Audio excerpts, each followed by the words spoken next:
Kim Greene, welcome back to Safety on the Edge 2026. So glad to see you here. I think I speak for everyone when I say that the sequel was as good, if not better, than the original. So thank you so much for attending again this year. It's really a pleasure to be here. This is an incredible conference with incredible attendees, incredible information that's shared, and I just really love being a part of it.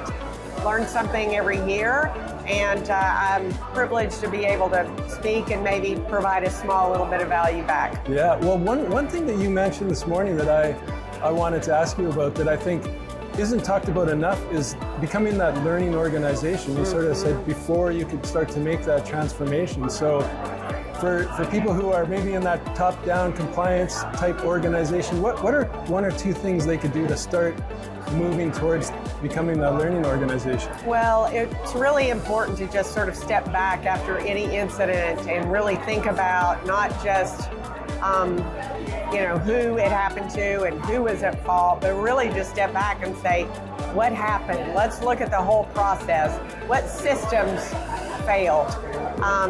We've really had to shift our thinking from who was at fault to what didn't work. And you've got to be really intentional about that. Sometimes it can be very easy to just sort of knee-jerk and say, well, that person made a mistake. No, just be very disciplined about stepping back, looking at the whole process, making sure that when you do have conversations with people about what happened, that you're very objective, that you're not biased, that you're not sort of shaping the conversation to make it make it look like you think you already know the answer.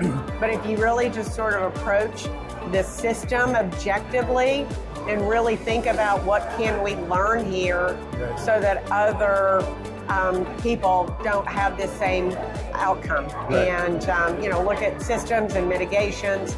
So it's really being very intentional about looking at the system and not just the person. Right.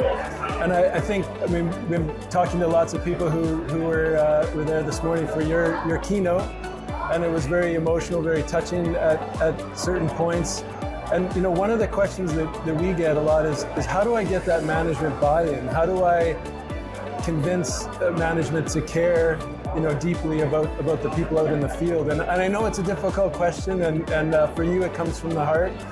But what advice would you give to safety professionals that are maybe struggling to get the executive team on board? Well, I think you have to make it real for somebody who may not have had that opportunity or that experience where something happened to them that they were really right in the middle of. So you just have to make it real with people. And I think when you have conversations with executives, maybe you can talk about a specific incident or a situation where something happened and or something didn't happen that could have happened, and maybe where that leader could have made a decision that might have made the difference. Right. And so just really think hard about how can we make this real for this person so that they might connect with it a little bit more, and whether sometimes it could be also who is the deliverer of the information. Right. And I think sometimes it may not necessarily need to be from somebody in the organization, but maybe a peer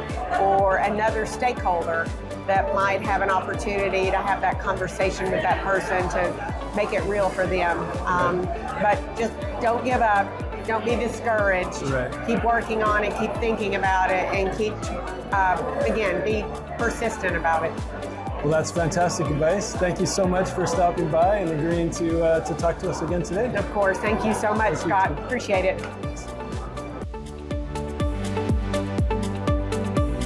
Looking for more safety on the edge? Be sure to join us at Safety Connect. Register today at safetyconnect365.com or click the link below in the description.